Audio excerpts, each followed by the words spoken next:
Assalamualaikum warahmatullahi wabarakatuh.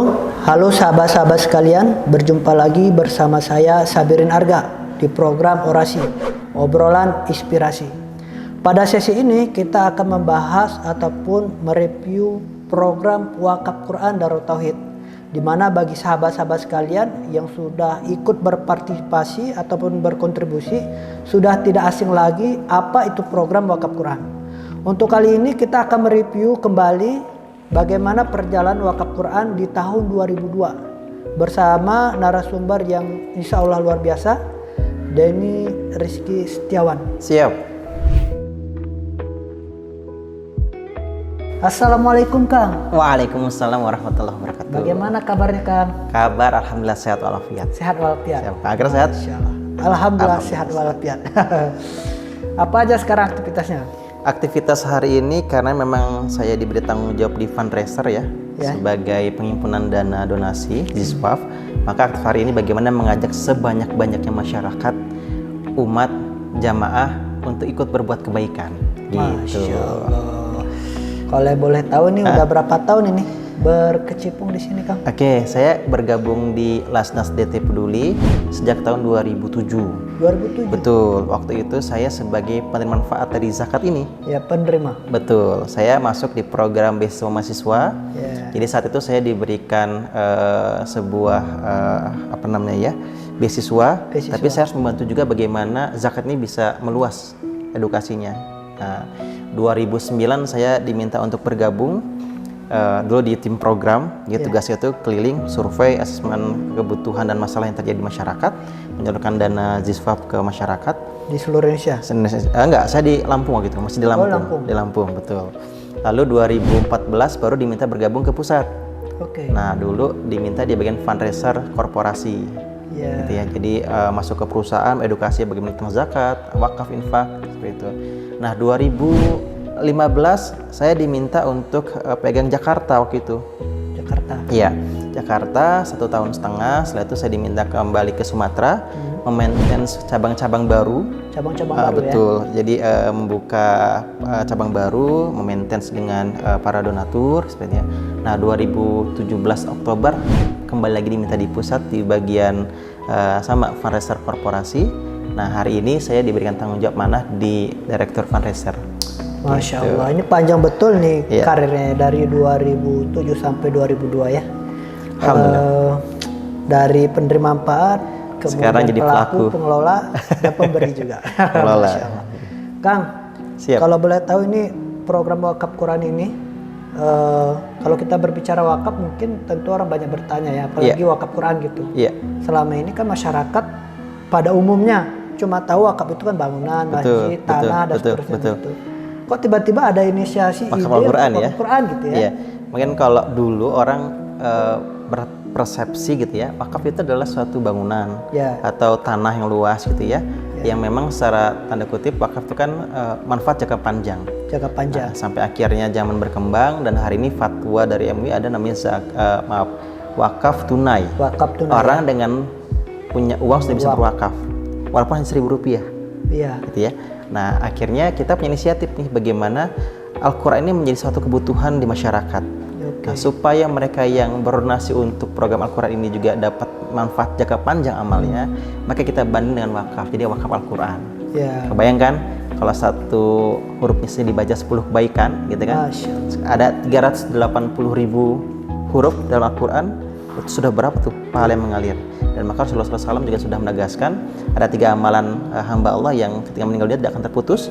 Anak soleh yang mendoakan kedua orang tuanya, amal jariah, atau ilmu yang bermanfaat.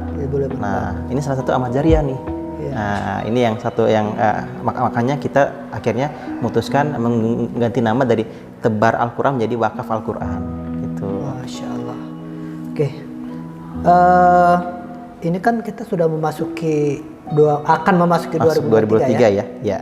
Dan sudah melewati program Al-Quran ini di tahun 2022. Betul. Kira-kira reviewnya di tahun 2002 ini apa yang sudah dilakukan Wakaf Quran?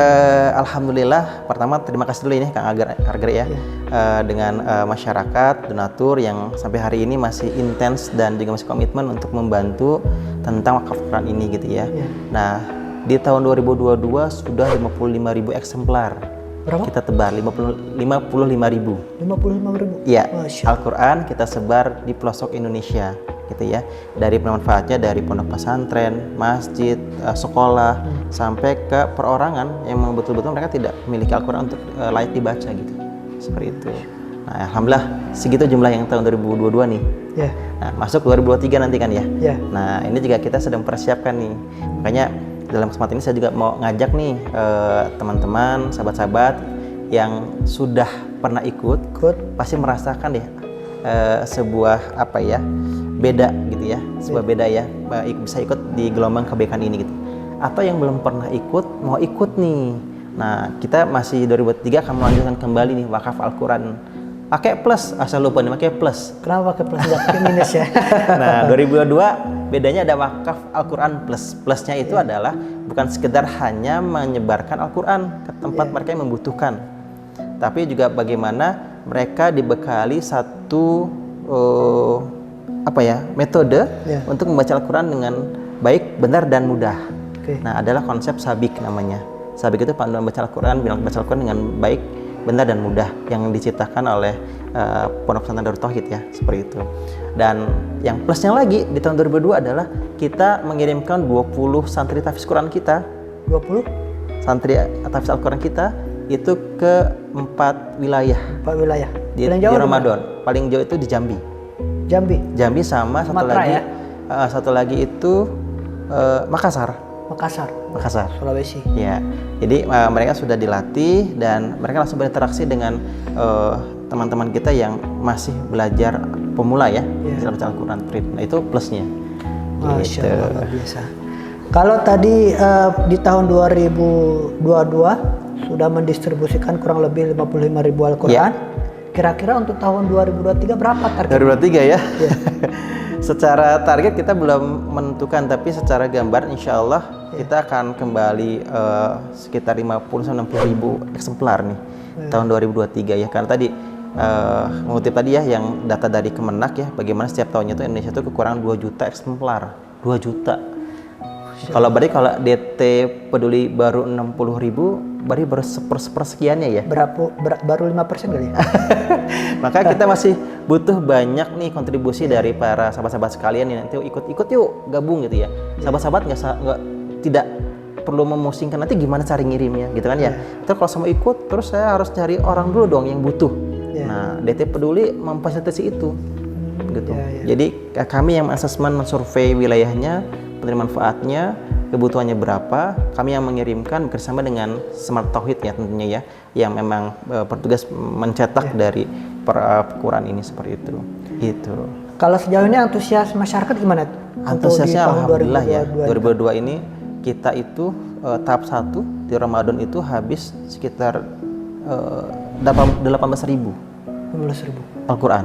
Masya Allah. Nah, baru kan Ramadan itu bulan April ya, kemarin April ya, April ya. Nah, setelah itu baru bertahap yang selebihnya gitu. Nah, memang paling banyak adalah di bulan Ramadan ya. Nah, 2003 Maret sudah masuk bulan Ramadan. Nah, kita harus siap-siap nih supaya sahabat-sahabat kita yang butuh Al-Quran untuk dibaca gitu ya, dan kita akan mendapatkan pahala yang mengalir itu lebih awal nih.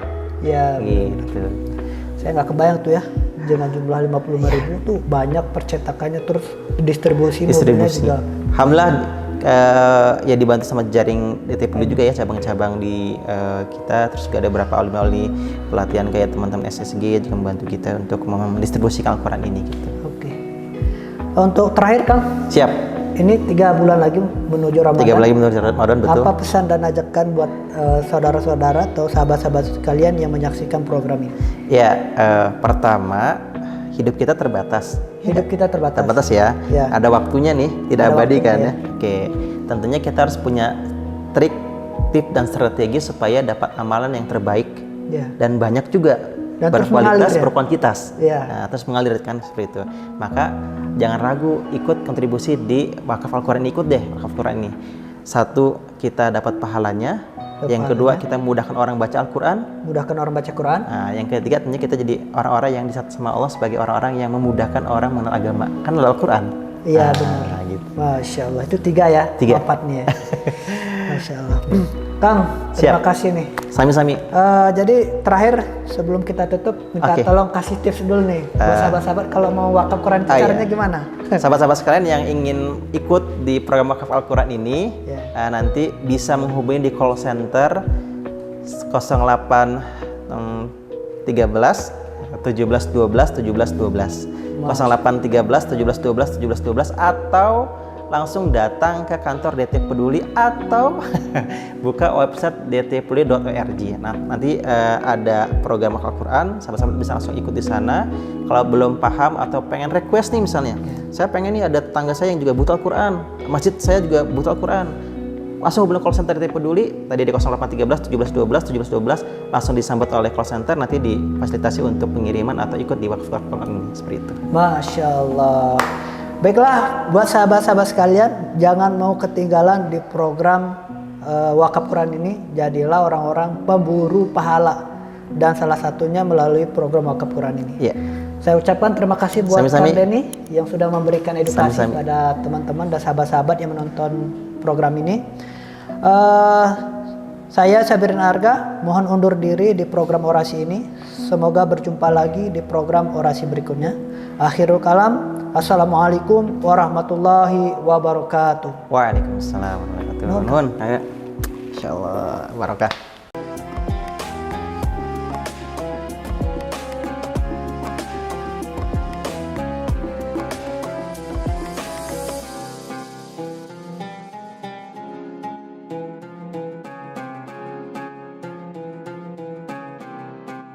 Jangan lupa, saya bilang sekalian, terus berlangganan di Darut Tauhid Official.